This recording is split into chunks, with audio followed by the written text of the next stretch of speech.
Hello and welcome back to 60-Second Rex. This week I am feeling once again inspired by the Oscars. In previous episodes I have talked about Barbie recommendations, Oppenheimer recommendations.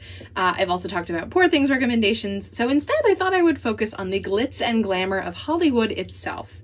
I have 2 book picks for you, and to keep myself somewhat punctual, 60 seconds on the clock.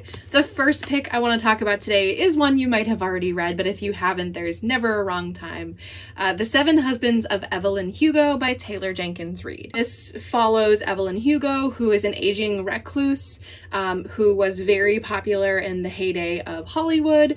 She's ready to tell her truth to just this one particular interviewer, and she decides to talk about all of her husbands as well as some other lovers that she had during Hollywood and the trials and tribulations that she experienced as a woman in Hollywood. At this point is being interviewed by Monique, who is not exactly the top of the review charts.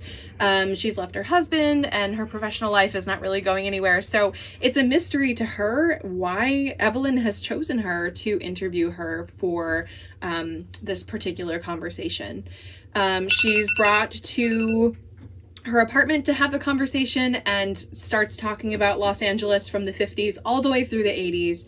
It is a fantastic read as well as an audiobook, and it's one of those ones that it's fiction, but you will be so convinced that Evelyn Hugo was a real person. Now, the other pick that I have for you, 60 Seconds Part 2, this is Siren Queen by Nevo. Again, we follow that same 30s, a little bit older, so the 1930s of Hollywood instead of the 50s.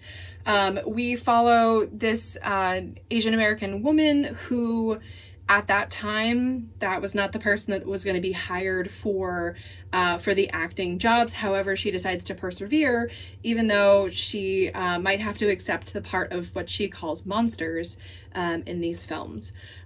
She's beautiful and talented and desperate to be a star in this coming of age sort of pre-Hollywood.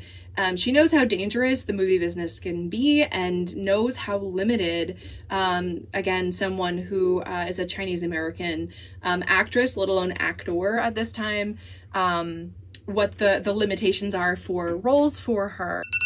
She's willing to do whatever it takes to be remembered and to be seen on screen, and this one here has a little bit more of a magical tint, or does it?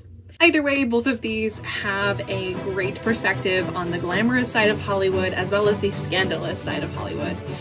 We all know we love both, so either you want to check these out or you don't, and I will see you next week.